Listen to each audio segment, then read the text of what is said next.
방송에서 제공하는 투자 정보는 투자 판단에 대한 조언입니다. 방송에서 제공하는 주식의 가치, 가격 상승 및 가격 하락에 대해서는 방송사에서 보장하지 않습니다. 이 시각 헤드라인 뉴스입니다. 기준금리가 또 동결됐습니다. 한국은행은 오늘 새 정부 출범 이후 첫 금융통화위원회를 열어 기준금리를 지금과 같은 연 1.25% 수준에서 동결하기로 했습니다. 기준금리는 지난해 6월 1.5%에서 0.25%포인트 인하된 데 이어 11개월째 동결을 유지하고 있습니다. 공정거래위원회가 가맹본부 갑질을 차단하기 위해 가맹점에 대한 보복금지 규정을 만들 방침입니다. 김상조 공정거래위원장 후보자는 더불어민주당 박용진 의원실에 제출한 청문회 답변 자료에서 가맹본부의 보복조치 금지 규정 신설 등 제도 개선을 추진할 계획이라고 밝혔습니다. 현행 하도급법에는 원사업자의 보복을 금지하는 조항이 있지만 가맹사업법에는 관련 내용이 없습니다. 새 정부의 핵심 부동산 정책인 도시재생 뉴딜을 성공적으로 추진하기 위해 범부처 태스크포스 TF가 꾸려집니다. 국토부는 지역별 수요에 맞는 도시재생 모델을 개발하고 이해 당사자 간 이견을 조율하기 위해선 관련 부처의 협의가 필요하다고 설명했습니다. 도시재생 뉴딜은 문재인 대통령의 핵심 공약 가운데 하나로 임기 안에 50조 원을 투입해 낙후 지역 500여 곳의 주거 환경을 개선하는 사업입니다. 한국예탁결제원은 지난해 결산법인 중 외국인 실질 주주에게 배당금을 지급한 회사는 1,019개사로 2015년보다 49개사가 늘었다고 밝혔습니다. 시장별로는 유가증권 시장의 외국인 배당금은 8조 6천여억 원, 코스닥 시장은 1,443억 원이었습니다. 2012년 12월 결산법인의 외국인 배당금 지급 회사가 876곳, 배당금 규모가 4조 원 수준이었던 점을 고려한다면 4년 새 회사는 143곳, 배당금은 2배 이상으로 증가했습니다. 시청자 여러분 안녕하십니까. 오늘장 내일장 일부 서정덕입니다. 이제는 우리 증시가 잠시 쉬어갈 때도 됐다라는 생각들을 어제 장에서 하신 분들이 굉장히 많았던 것 같은데요. 비웃기려다 하듯 우리 장은 다시금 상승 동력을 키워나가고 있습니다. 전고점 다시 돌파했고요. 코스피는 새 역사를 써나가고 있는 상황입니다. 2340포인트도 돌파한 상황이고요. 그러다 보니 연초 증권사들의 올해 목표치가 보통 밴드 상단이 2350포인트였는데 거의 밴드 상단까지 다다르는 상황입니다. 그러다 보니 2600선까지 제시를 하는 증권사들도 지금 나오고 있는 상황이고요. 분위기가 그만큼 좋은 겁니다. 하지만 오늘장 자세히 살펴보면 대형주들의 독식이라고 표현할 수 있을 것 같습니다. 거래소 시가총액 1위부터 20위까지의 거의 모든 종목들이 현재 오르고 있는 상황이고 시크릿 콜 업종들은 이번 주 내내 강세를 보이고 있습니다. 그동안 우리 시장에 할인폭이 굉장히 많아서 주가가 너무 싸게 거래가 되고 있었다. 그리고 올해 순이익 추정치가 큰 폭의 개선이 보이고 가시화되고 있다는 점들 그리고 신정부에 대한 기대감까지 합쳐지면서 이런 기대감들 그리고 증시가 잘 갈 요인들이 계속 만들어지고 있는 상황입니다. 지수가 그렇지만 기존 상승분에 대한 부담감이 있어서 지금 들어가기 좀 어렵지 않느냐라는 비관적인 목소리도 여전히 작지만 나오고 있는 상황이고요. 외부 변수들도 여전합니다. 오늘 필리핀 계엄령도 있었던 상황이고 이렇게 돌발적으로 언제 어디서 일어날 줄 모르는 외부 요인들이 있기 때문에 여러 가지 점검들을 해봐야 되는 상황인 것도 맞는 것 같습니다. 자, 체크할 부분 체크하고 가야 되겠죠. 현 시장의 진단 부분들 하나하나 짚어보도록 하겠습니다. 먼저 코스피 얼만큼 올랐는지 또 확인해 보도록 하겠습니다. 시장 보여주시죠. 자, 코스피 지수 2338포인트에서 움직이고 있습니다. 2340포인트 위까지 올라갔다가 지금도 2340포인트 바로 턱 밑에서 거래가 되고 있는 상황이고요. 0.9% 이상이나 상승하고 있는 모습입니다. 일중 흐름들은 어떤지 같이 만나보도록 할까요? 보시면 장 초반보다 쭉 올라오는 모습 보이실 겁니다. 2321포인트부터 2342포인트까지 오늘 올라왔습니다. 그리고 계속해서 2340포인트 현재 공방을 벌이고 있는 상황이고요. 현재 포인트도 오늘 고점에서 많이 떨어져 있지 않은 모습들을 보여줍니다. 수급 주체 어떨까요? 오늘 기관이 또 많이 삽니다. 2147억 원이나 사고요. 어제 팔던 외국인 오늘은 다시 삽니다. 526억 원 사고 있는 상황이고요. 기관 중에서는 금융투자만이 오늘 강하게 매수를 하면서 시장을 이끌고 있는 상황입니다. 개인은 2,920억 원 반대로 팔고 있는 상황이네요. 시가총액 상위 종목들의 움직임 살펴보도록 하겠습니다. 조금 전에 말씀드렸다시피 대다수의 종목들 빨간불입니다. 삼성전자, SK하이닉스, 현대차, 네이버까지 대다수의 종목들 빨간불 켜면서 올라가고 있는데 상승폭이 굉장히 큰 편은 아니고요. 0.5%에서 1% 내외의 상승폭이 보여주고 있습니다. 자, 다음 살펴보도록 하겠습니다. 6위부터 10위인데요. 현대모비스, 삼성물산, 포스코, 삼성생명까지 모두 올라가고 한국전력만이 약보합권에서 움직이고 있는 상황입니다. 포스코 같은 경우에는 중국 발도 호재가 나오면서 28만 7천 원대까지 강하게 올라오는 모습입니다. 다음 11위부터 15위도 살펴보죠. 신한지주, KB금융, LG화학까지 모두 상승하고요. 그간 좀 상승폭이 컸던 아모레퍼시픽만이 약보합권에서 움직이고 경기방어주 성격이 강한 SK텔레콤 그간 또 많이 올라왔었는데 오늘은 쉬어가는 분위기입니다. 코스닥으로 가보죠. 코스닥은 반대로 하락합니다. 643.79포인트, 2.25포인트, 0.35% 하락하고 있는데 거래소와는 또 상반된 흐름들을 보여주면서 개인 투자자들 같은 경우에는 오늘 지수 상승에 대해서 크게 체감을 못한다라는 이야기가 나오는 건 아마 코스닥 지수가 가지 못하기 때문일 겁니다. 자, 그렇다면 일중 흐름들 살펴보도록 하겠습니다. 장 초반의 분위기는 나쁘지 않았습니다. 647포인트에 출발을 했는데 현재 포인트 643포인트까지 전강 후약 장세 보여주면서 지수는 꾸준히 하락하고 있는 모습입니다. 자, 수급 주체 어떨까요? 수급이 거래소와는 상반됩니다. 외국인 기관이 동반 매도하고 있고요. 크진 않지만 외국인 207억 원, 기관이 좀 많이 팝니다. 427억 원 팔고 있고 기관의 전 주체가 오늘 코스닥 시장은 매도합니다. 개인은 604억 원 사면서 코스닥 시장이 좀 빠졌을 때 개인들은 다시 들어가는 모습들 보여주고 있습니다. 시가총액 상위 종목들 살펴보도록 하죠. 셀트리온, 카카오, CJENM, 메디톡스, 로엔 할 것 없이 전 종목이 지금 1위부터 5위까지 파란불입니다. 낙폭이 메디톡스만이 1%고 그 외의 종목들은 크진 않은데 거래소와는 너무 다른 분위기를 보여주고 있는 코스닥 시가총액 상위 종목들이고요. 6위부터 10위는 어떨지 또 살펴보도록 하겠습니다. 그나마 빨간불이 두 종목이 보입니다. SK머티리얼즈, 코미판 보이고요. SK머티리얼즈는 2.4% 정도의 상승폭이 있습니다. 오늘 장에서 2.4% 괜찮은 흐름이고요. 19만 원대까지 이제 돌파합니다. 컴투스, 휴젤까지 모두 하락합니다. 11위부터 15위는 어떤지 살펴보도록 하죠. 11위부터 15위까지도 코오롱생명과학 한 종목만이 지금 소폭 상승하고요. 나머지 종목 모두 떨어집니다. 바이로메드 1.55% 하락, 파라다이스가 17,000원 터치한 이후에 16,000원 초반까지 다시 밀립니다. GS홈쇼핑, CJ오쇼핑, 홈쇼핑 관련주들도 오늘 이 시세를 분출하지는 못하는 상황입니다. 자, 시가총액 상위 종목까지 살펴봤고요. 원달러 환율 살펴보도록 하죠. 원달러 환율 오늘 낙폭이 큽니다. 이틀 연속 상승하고 오늘 그동안의 상승폭 모두 반납하는데요. 1117원 70전에 거래가 됩니다. 9원 10전 하락하면서 원화 강세가 이번 주 들어서 거의 강하게 나타나는 날이 오늘이다라고 체크를 하실 수가 있을 것 같습니다. 국내 양 증시 흐름 여기까지 살펴보도록 하겠습니다.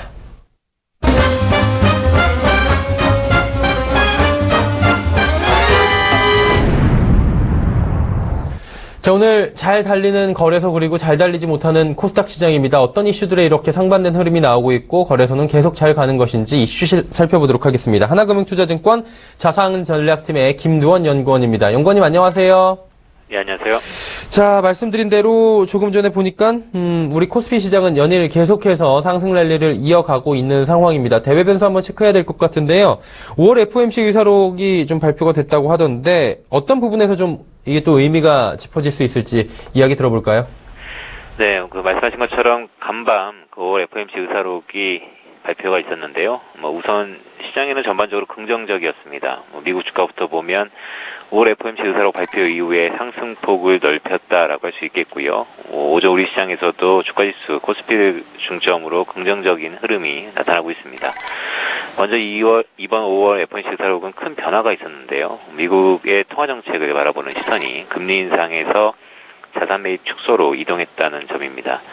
두 가지 부분이 특히 중요해 보이는데요. 첫 번째로는 6월 금리 인상 가능성을 시사했다라는 점입니다. 6월 FOMC는 아시는 것처럼 우리 시각으로 다음 달 14일에서 15일 열릴 예정이고요. 우선 지난 1분기 미국의 경제 성장률이 부진했지만 이를 일시적인 것으로 판단했습니다. 일부 위원들은 물가 상승률 둔화를 우려했지만 금리 인상 경로를 이탈시킬 수준은 아니다라고 판단했고요. 따라서 6월 금리 인상 가능성이 매우 높다라고 할 수 있겠습니다. 두 번째로는 연내 보유자산 축소가 시작될 가능성이 매우 높아졌는데요. 연준 위원들은 자산 축소 방식에 대해서 논의 가 있었습니다. 다수의 의원들은 지난 3월에서와 같이 연준이 올해 하반기에 미국 국채와 MBS의 보유 규모를 줄이는 절차에 들어가야 한다고 주장했고요. 즉 올해 내에 약 한 4.5조 달러로 늘어난 연준의 보유 자산의 축소가 시작될 것으로 제가 전망할 수 있을 것 같습니다. 다만 옐런 의장은 자산을 축소하더라도 그 예측 가능한 방식을 원한다는 입장을 재차 강조했다는 점에서 이번 6월 FOMC 이후 예정된 옐런 의장의 기자회견이 매우 좀 중요해졌다라고 할 수 있겠습니다. 일단 뭐 기자회견까지 한번 들어보면서 시장 흐름 잘 체크해야 될 것 같다는 생각 이야기 들어보니까 나오고요. 자, 오늘 오전 보니까 한은이 금통위를 열었어요. 새 정부 들어서 첫 금통인데 뭐 많은 분들이 예상한 대로 11개월째 금리는 동결입니다. 이 부분에 대한 좀 시사점을 듣고 싶은데 어떻게 보셨습니까? 일단은 문재인 정부 이후에 통화정책보다는 재정정책을 펼친다는 점에서 연말까지 한은의 기준금리 동결 전망하고요. 물론 대외적인 상황을 감안하면 시중금리의 상승 압력 높아질 개연성이 있습니다. 국내 경기가 개선을 보이고 있고 미국도 순차적으로 금리 인상을 단행하고 있기 때문인데요. 다만 문재인 정부 1,300조 원 넘는 국내 가계부채 부담을 감안하면 올해 한은은 기준금리 동결 기조를 유지하면서 최대한 금리 상단을 제한하려고 노력할 것으로 제가 판단할 수 있을 것 같습니다. 네. 금리 동결에 대한 이야기 좀 짧게 들어봤고요. 이제 오펙 정기총회도 오늘이 목요일이죠. 오늘 밤부터 이제 시작이 되는데 신흥국 경기와 연관이 굉장히 깊은 게 유가 아니겠습니까? 이거 어떻게 전망되시는지 한 말씀 듣고 싶은데 어때요? 일단 오스트리아 빈에서 오펙 정기총회 우리 시각으로 오후 5시 한 10시경에는 종료될 것으로 예상하고 있고요. 비용으로 봐야 하는지 아니면 이익단으로 봐야 하는지에 대한 이견이 있지만 국제유가는 신흥국 경기 개선의 바로미터다라고 판단하고 있습니다. 이번 오펙 정기총회에서 사우디를 중심으로 2018년 3월까지 산유국들의 감산 합의 연장될 가능성이 매우 높고요. 자연스럽게 공급 부분의 축소가 이어지면서 국제유가 반등에 대한 기대 역시 크다라고 할 수 있겠습니다. 다만 미국이 전략적으로 비축했던 유가의 절반 정도를 시장에 매각할 것이라는 보도가 있었고요. 아무래도 산유국들의 감산 합의에 대한 기대를 낮추는 요인인데요. 따라서 개인적으로 봤을 때 향후 국제유가 배럴당 한 $50 선에서 횡보하지 않을까 이렇게 조심스럽게 전망하고 있습니다.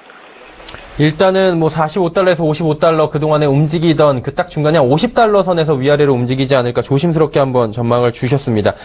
벌써 오늘이 5월 25일이고요. 일주일도 5월이 남지 않은 상황입니다. 그리고 올해 반이나 갔다라는 생각들이 드는데 어때요? 향후에 투자 전략 어떤 식으로 가져가야 이제 2017년 또 새롭게 준비를 할 수 있을까요? 6월이 코앞인데요. 모두에서 살펴드렸던 것처럼 미국 경기가 여전히 견고하고요. 글로벌 경기 회복이 이어지고 있다는 의미입니다. 또한 국제유가가 횡보한다는 점에서 다소 좀 실망감을 가질 수도 있겠지만 하단을 견고히 한다는 점에서 신흥국 통화의 강세가 이어질 수 있다는 점 저희가 생각해 봐야 될 부분이다라고 판단하고 있고요. 즉 글로벌 경기로 인해서 국내 수출 대형주들의 실적 개선이 지속적으로 부각될 소지가 있다라는 의미입니다. 신흥국 통화 강세 압력에 연동되어서 국내 원화 환율도 강세 압력 지속적으로 이어질 수 있고요. 실제로 오늘 외환시장에서 달러 환율이 1117원으로 좀 내려온 상태입니다. 즉 원화 강세 기조가 이어지고 있고요. 국내로 유입된 외국인 자금의 대다수가 미국의 자금입니다. 즉 국내 기업들의 실적 개선 기대뿐만 아니라 원화 강세 요인이 작용했다는 점에서 향후에도 외국인의 견고한 자금 유입 우리가 기대할 수 있을 것 같고요. 따라서 여전히 IT 수출 대형주를 우선하는 전략이 좀 더 유리하지 않을까 이렇게 전망하고 있습니다. 네, 그렇다면 이제 당장 다음 주도 지켜봐야 되는 게 오늘이 또 목요일이거든요. 다음 주는 어떤 점들을 저희가 유의 깊게 볼까요? 일단은 다음 주는 좀 짧게 말씀드리겠습니다. 미국 연준의 6월 베이지북 주목할 필요가 있고요. 물론 5월 FOMC 의사록이 발표됐기 때문에 어느 정도 감은 저희가 잡을 수 있을 것 같습니다. 특히 한 두 가지 부분 주목하고 있는데요. 첫 번째는 미국 경기. 지난 1Q GDP 부진이 일시적으로 이미 판단이 됐고요. 실제로 아틀란타 연준에서 제시하는 2Q GDP 성장률이 최근 4%대로 급등한 상황입니다. 미국 경기 전반의 내용을 다루는 베이지북을 통해서 미국 경기를 가늠할 필요가 있을 것 같고요.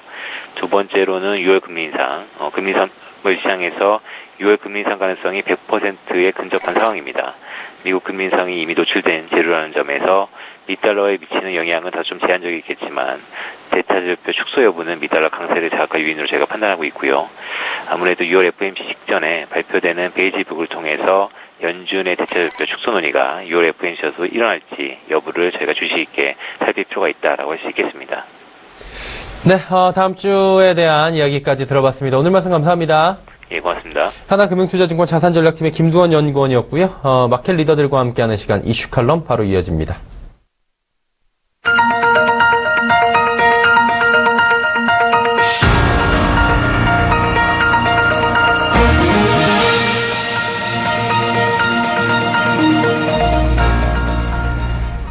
마켓 리더들과 함께하는 시간 이슈 칼럼 시간입니다. 오늘은 미중산업경제연구소 조용찬 소장과 함께합니다. 소장님 안녕하세요. 예, 안녕하십니까. 비트코인에 대한 이야기가 참 많이 있어서 우리 시청자분들도 이제 비트코인은 다들 잘 알고 계실 것 같다라는 생각이 들더라고요. 계속해서 요즘에 연일 뉴스에서도 화제가 되고 있는데, 근데 비트코인이 화제가 더욱 되는 게 가격이 심상치 않다. 지금 계속해서 고공행진이라는 건데, 심리적 저항선이 $2,000라고 했는데 돌파했고 올 들어서도 지금 100% 이상 상승을 했습니다. 그런데도 상승세가 멈추지 않아요. 이유를 좀 들어볼 수 있나요? 아무래도 비트코인 가격이 지금 상승세가 뜨거운 것은 제일 먼저 중요한 것은 그 미국 정부의 그 채무 불이행 위험뿐만 아니라 인도나 베네수엘라의 그 화폐 개혁이 투자 열기를 좀 부추겼던 그런 모습이 뚜렷한데요. 정치라든지 중앙은행과 무관한 새로운 그 통화 제도를 요구하는 세계의 목소리가 좀 커지고 있기 때문에 그렇습니다. 이것보다도 더 중요한 것은 중국의 그 비트코인 시장이 급속도로 확대가 되고 있는데요. 전 세계에서 가장 큰 비트코인 거래소가 BTC 차이나라고 해서 중국에 있습니다. 인터넷과 관련된 기업들도 서비스 지불 화폐로 비트코인들을 사고 있기 때문에 중국발 수요가 큰 영향을 끼쳤고요. 이뿐만 아니라 풍부한 자금을 가지고 있는 거액 투자가뿐만 아니라 전문 투자 펀드 그리고 대형 벤처 캐피탈 같은 회사들도 비트코인 관련된 벤처 기업에 투자를 지금 늘리고 있는 것도 주요 요인이 된 것으로 보여지고요. 전 세계적으로 한 50개가 넘는 다양한 그 비트코인 거래소가 있습니다.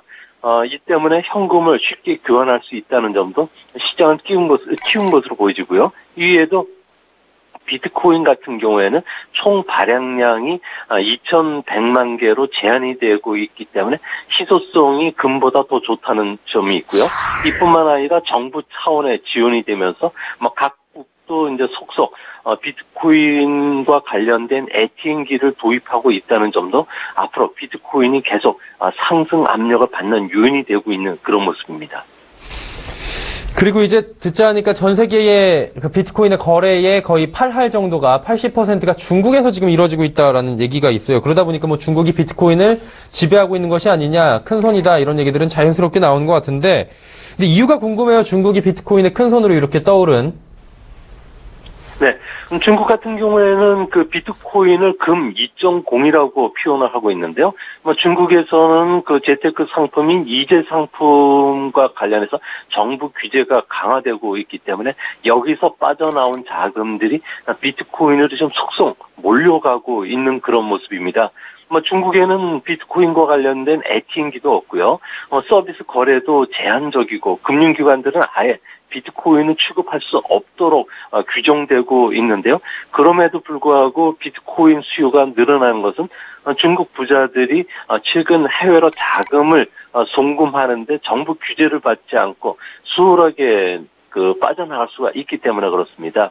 이뿐만 아니라 중국 내에는 많은 비트코인 거래소가 있는데요. OK 코인이라든지 BTC 차이나뿐만 아니라 다양한 거래소가 세금 없이 또 거래 비용도 쌀 뿐만 아니라 거래 시에도 금융당국의 그 규제에서 벗어나고 있기 때문에 이런 면이 아무래도 비트코인 거래를 좀 확대시키는 이런 모습을 보여주고 있고요. 이 때문에 자금 세탁 그리고 지하 외환 거래의 그 자금 수요까지 계속 비트코인 쪽으로 몰려들고 있기 때문에 앞으로도 당분간 그 중국발 비트코인 수요가 전 세계의 그 비트코인 가격을 끌어올리는 역할을 해줄 것으로 보입니다.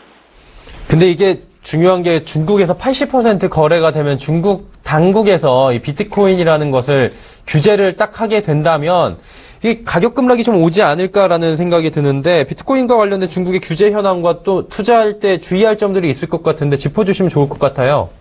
네, 조금 전에도 말씀드렸듯이 그 이재 상품 규모가 중국에선 4,300조 원 정도가 되는데요. 이 자금들이 비트코인으로 계속 몰리고 있기 때문에 법정 화폐가 아니라는 점에서는 중앙 정부가 통제할 수 있는 법인을 벗어났습니다.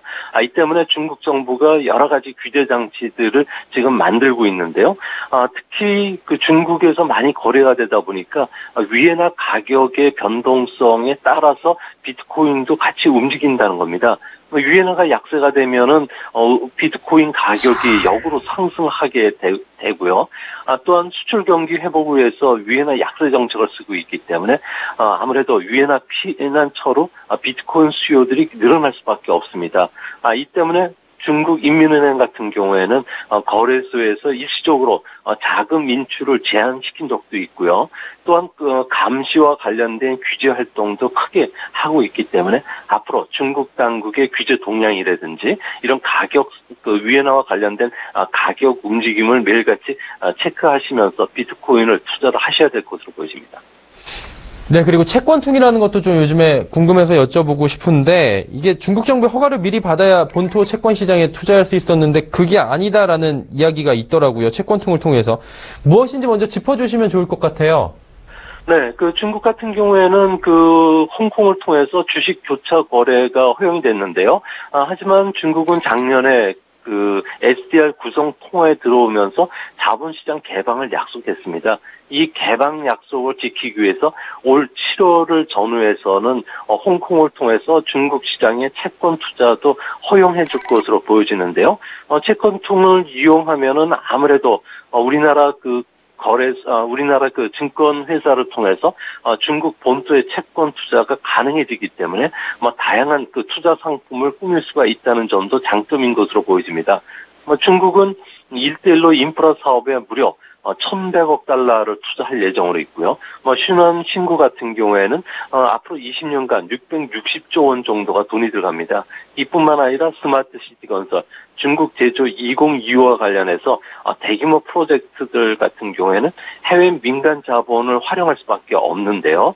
이제 이렇게 채권통 시행이 되면은 외국인 자금들이 유입이 되면서 위엔화 같은 경우는 안정화될 수가 있고요. 또 외환 보유의 감소도 막아줄 수 있다는 점에서는 장점이 될 것으로 보여집니다.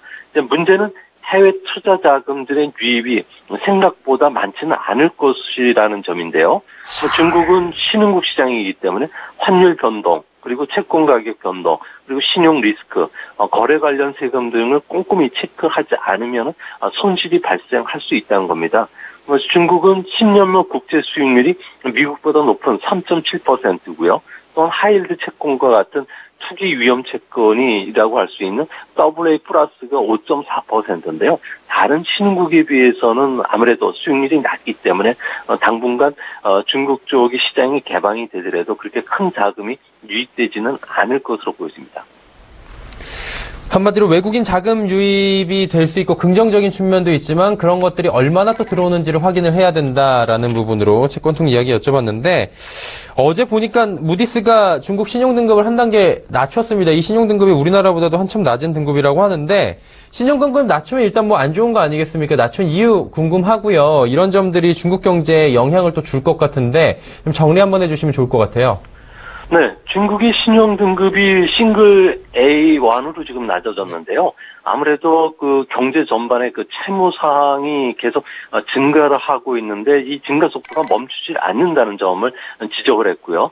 또한 인구 증가가 빠른 속도로 감소하고 있다는 겁니다. 이렇게 되면 잠재 성장률이 중국의 성장률보다 더 빠른 속도로 하락할 수가 있는 점이고요. 세 번째로는 과거 몇 년간 투자를 계속 늘렸음에도 불구하고 경기 하락에 제동이 걸리지 않는다는 점을 지적을 했습니다. 이 때문에 중국 정부 같은 경우는 당장 반발할 수밖에 없는데요. 재정 수입도 지금 증가하고 있고 구조 개혁도 추진하는데 왜 신용 등급을 낮추냐에 대해서 상당히 불만적인 그 사항들을 제기를 하고 있습니다. 하지만 중국이 신용 등급을 앞으로 회복시키는 작업들이 쉽지는 않을 것으로 보여지는데요. 1대1로 사업뿐만 아니라 슝안특구 건설과 관련된 대규모 인프라 투자를 만약에 멈추게 됐을 경우에는 과잉 생산 시설 문제가 그스란히 올라오고요. 또 은행권의 부실채권 문제가 도마 위에 올라가기 때문에 신용 등급이 더 떨어질 수 있다는 겁니다. 이 때문에 무디스를 제외해놓고 다른 두 개의 신용평가사들도 무디처럼 신용 등급을 낮출 가능성이 높고요.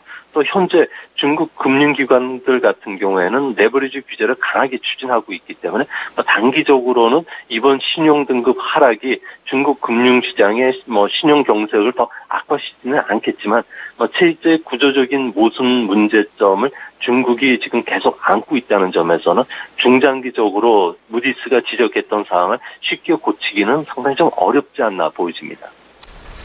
큰 영향은 없겠지만 구조적 모순 부분이 또 지적이 될 수 있는 부분이다라고 말씀해 주셨는데 지난번 방송에서 중국 경제가 올해 가을에 당대회 앞두고 있잖아요. 그게 경기 하락 위험으로 이어지진 않을 것이다라고 말씀을 해 주셨는데 그렇다면 내년에 무디스가 조금 전에 말씀하신 부분 지적한 것처럼 중국 경제의 구조적 모순이 좀 돌출이 될 수 있다고 그렇게 보십니까? 네, 중국 같은 경우에는 일당 체제이기 때문에 외부 충격에는 무척 강한 경제 구조를 갖고 있습니다. 이런 상황 속에서 내년도 같은 경우에는 미중 간의 무역 불균형 시정을 위한 여러 가지 계획들을 쓰고 있기 때문에 외부 요인에 의해서 중국 경제가 흔들릴 가능성은 거의 없어 보입니다. 하지만 내년도와 관련해서 중국 내부적인 문제점이 상당히 큰데요. 최근 몇 년간 중국 경제를 이끌어왔던 승용차, 주택, 인프라 투자라는 세 개의 엔진이 갑자기 지금 싣고 있다는 겁니다. 아무래도 승용차 같은 경우에는 취득세 감면 조치가 끝나면서 하락세로 좀 돌아섰고요. 부동산 개발 투자 같은 경우에도 주요 자금원이라고 할 수 있는 레버리지 규제가 강화되면서 하반기부터는 이런 투자도 위축이 되는 상황으로 전환이 될 것으로 보입니다.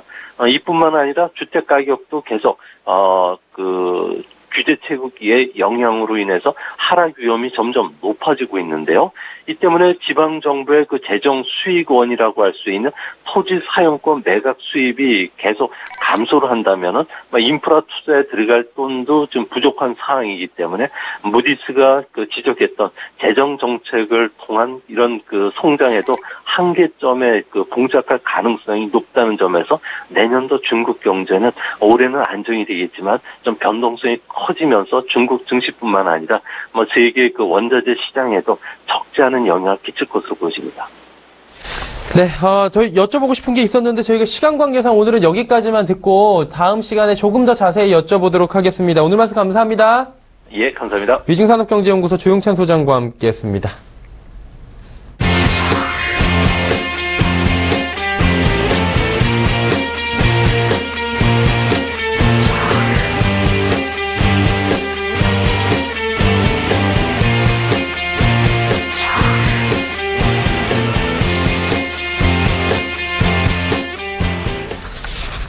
오늘장 내일장 1부 함께 하고 계시고요. 잠시 뒤 2부 예고해드리도록 하겠습니다. 2부에서는 라이브 매매 타임이 준비가 되어 있습니다. 많은 종목들을 쉽고 빠르고 정확하게 짚어보는 시간인데요. 여기서 그치지 않고 여러분의 상담도 받고 있습니다. 종목 상담인데요. 아래 번호가 현재 나가고 있습니다. 100원의 정보 이용료 추가되는 샵 0082번을 통해서 종목 상담 보내주시면 함께 해주시는 두 분의 전문가가 친절한 상담을 해주실 예정입니다. 유한타증권 명동지점의 이정남 대리, 헌터스 경제연구소 김진석 소장 두 분과 함께 할 테니까요. 2부도 많은 시청 부탁드립니다. 잠시 뒤 2부에서 뵙겠습니다. 고맙습니다.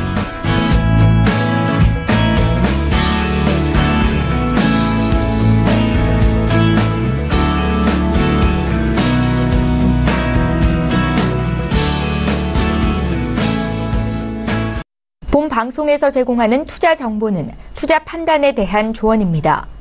방송에서 제공하는 주식의 가치, 가격 상승 및 가격 하락에 대해서는 방송사에서 보장하지 않습니다.